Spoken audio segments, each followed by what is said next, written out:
Salut à tous. Dans cette vidéo, je vous présente 3 lieux exceptionnels, de par leur histoire et leur emplacement sur les reliefs. Le premier s'appelle Bar-les-Orgues. La ville porte ce nom de par la falaise qui la domine de 350 mètres.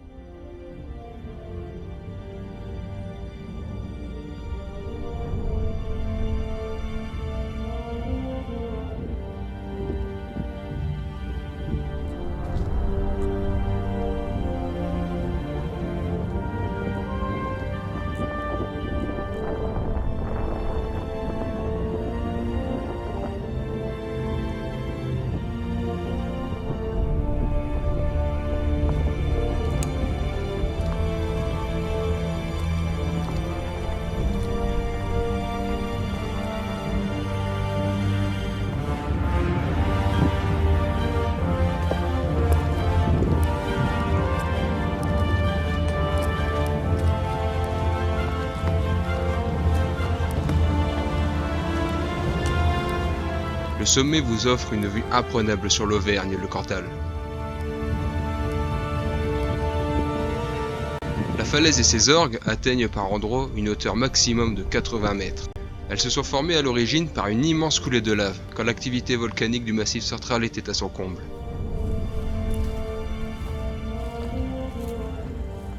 Avec le temps, l'érosion a sculpté la falaise en forme d'orgue.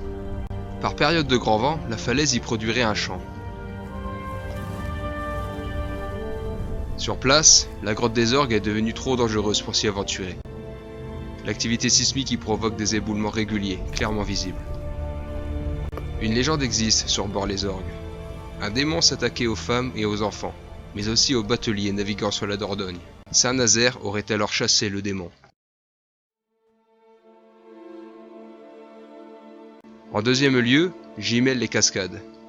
Ville perdue dans les montagnes, dominée par les ruines de sa forteresse, assiégée et partiellement détruite en 1594 par l'armée royale d'Henri IV pendant la 8e guerre de religion.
Sa cascade bien célèbre est arrivée à un débit historiquement bas. Un habitant de Gimel m'a rapporté que le débit actuel de la cascade n'est que de 5%. On peut imaginer le débit avec l'absence de mousse sur les parois. Les habitants n'ont jamais connu la cascade à ce niveau, ce qui est inquiétant vu l'urgence climatique à laquelle nous faisons tous face, en sachant que la Corrèze est une immense réserve d'eau naturelle, de par le plateau des 1000 vaches.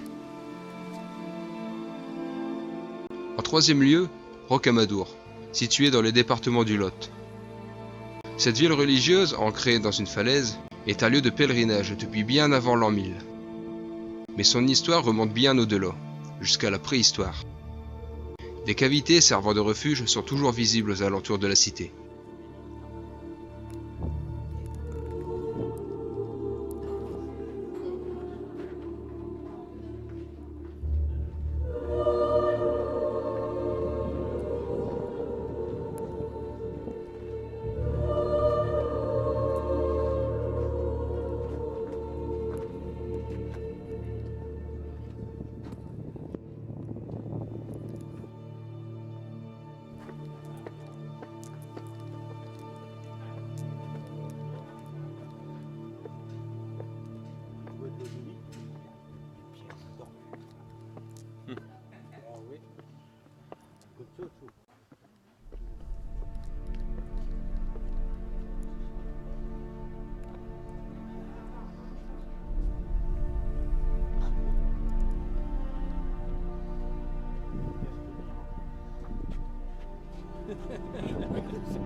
L'église domine la cité de 150 mètres de hauteur.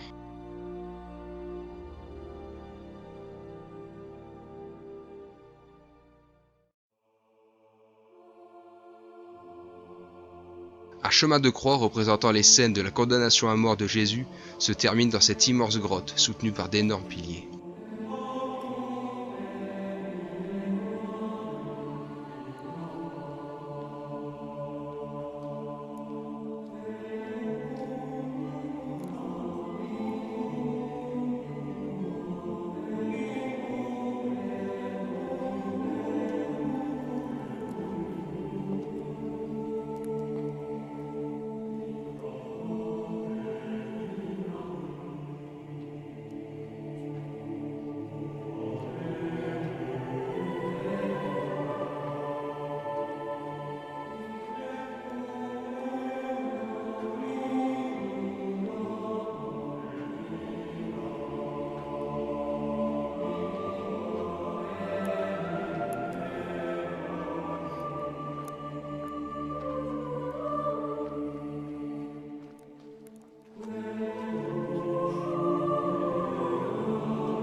La cité de Rocamadour tient son nom de la falaise appelée Roc et de Saint Amadour, retrouvé dans une crypte de la cité en 1166.